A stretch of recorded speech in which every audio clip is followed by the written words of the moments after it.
कुछ कर्म कर ऐसा कि दुनिया करे आपके जैसा। नमस्कार मित्रों, नमस्कार दोस्तों। आज हमारा पूरा देश इस कोरोना महामारी से जूझ रहा है और लड़ रहा है, जिसमें हमारा बिहार भी शामिल है और बिहार के किसान भी शामिल है इस लड़ाई में। आज हम अपने गांव में हैं और गांव में लॉकडाउन का जितना पालन हो रहा है, शायद ही कोई ऐसा गांव होगा जो प्रधानमंत्री का आदेश को पालन नहीं किया होगा। आज इस खेत में एक किसान भाई है जो कोराजन का छिड़काव कर रहे हैं इस गन्ना के खेत में। मित्रों, आपको याद होगा कि गन्ना का सीजन खत्म हो चुका है और गन्ना का सीजन खत्म हो गया, लेकिन जो पेमेंट है गन्ना मिलों के द्वारा, वो पेमेंट मात्र 10 या 15 दिन का पेमेंट हुआ है। लेकिन यह सरकार हो चाहे मिल मालिकों द्वारा अभी तक कितनी लापरवाही हो रही है इस कोरोना महामारी में। वो याद है आपको किसान कैसे जूझ रहा होगा? जो किसान इसी गन्ना के आश्रित रहता है, इसी अनाज के आश्रित रहता है, जिसको अभी तक गन्ना का भुगतान नहीं हुआ पूर्णतः। आपको याद होगा कि 10 या 15 दिन का पेमेंट कर देने से गन्ना का पूरी मूल्य निर्धारित नहीं किया अभी तक बिहार सरकार द्वारा। लेकिन आपको याद है जिस तरह से किसान तड़प रहा है आज की इस कोरोना महामारी में, सरकार को भी याद करनी चाहिए कि सरकार के पास कुछ नहीं है, सिर्फ किसान ही सब कुछ देता है। आपको याद होना चाहिए। आप चावल खाते हैं, किसान के उपजा हुआ चावल खाते हैं। आप चीनी खाते हैं, किसान का उपजा हुआ खाते हैं। दाल खाते हैं, किसान का उपजा हुआ खाते हैं। आपके पास कोई चीज का अपने पास उत्पादन करने के लिए नहीं है।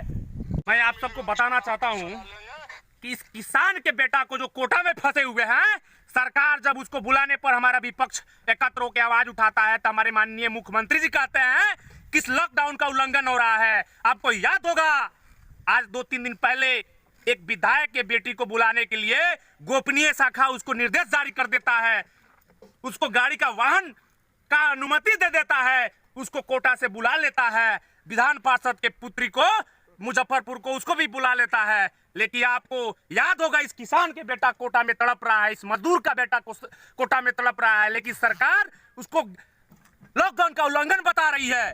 इसी किसान के बदौलत आप जिंदा है, हम जिंदा है। जिसके बदौलत हम जिंदा है उसके घर का दिया को हम बुझाने जब देश पे आफत होता है तो इस महामारी में हमारे किसान मजदूर, हमारे जितने भी बिहार के वासी है, सभी प्रधानमंत्री के निर्देशानुसार आदेशानुसार का पालन करते हैं और कदम से कदम मिलाकर उनको सहयोग करते हैं। लेकिन ये बिहार के गद्दार नेताओं के आंख में शर्म नहीं है, दिल में उनके कलेजा नहीं है। किसान के उस मजदूर के पुत्र को उनको अनुमति देकर बुला ले।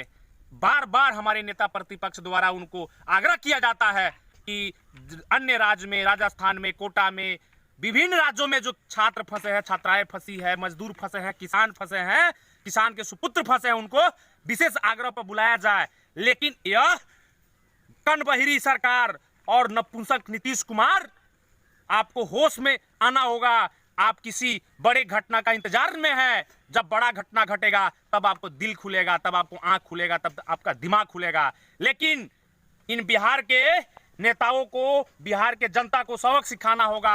आ रहा है हम लोग का भी समय, वो आ रहा है, दिन आ रहा है जो इन गद्दार नेताओं को, रोड छाप नेताओं को हटाना है गद्दी से। तब जाके हमारा ये बिहार के जनता, बिहार के तमाम किसान मजदूर का हक की लड़ाई लड़ने के लिए उस किसान के बेटे को, उस किसान के सुपुत्र को गद्दी पे बैठाना पड़ेगा। तब जाके हमारा बिहार के जनता के आवाज सुने जाएंगे।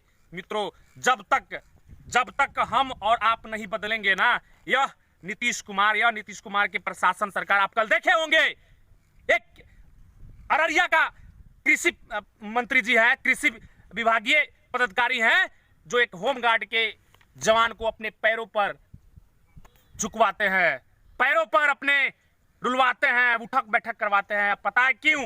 सिर्फ वो होमगार्ड का यही दोष था कि जैसे हम आप लोग का गाड़ी चेक इन करता है प्रशासन, उसी तरह से वो प्रशासन का भी गाड़ी उन्होंने रोका और बोला कि पास दिखाइए। यह सुशासन बाबू की सरकार बोलता है बिहार में। लेकिन जैसे जैसे नेता गद्दार हैं, उसी प्रकार के हम जानते हैं कि बिहार के जनता भी मूर्ख हो चुकी है ऐसे ऐसे नेताओं को वोट देकर। जब तक हम नहीं सुधरेंगे, इस नेताओं को हम लोग नहीं सुधार पाएंगे। इसी के साथ मैं आपसे अनुरोध भी करता हूं कि आने वाले चुनाव में, आने वाले इस महामारी से जब हम महामारी में खत्म होते हैं, इस महामारी में हम जीत हासिल करेंगे, ऐसे ऐसे नेताओं को चिन्हित करके रोड पे दौड़ा दौड़ा के हम लोग को मारना पड़ेगा, तब जाके बिहार के गद्दार नेताओं को सबक मिलेगा। जय हिंद, जय भारत।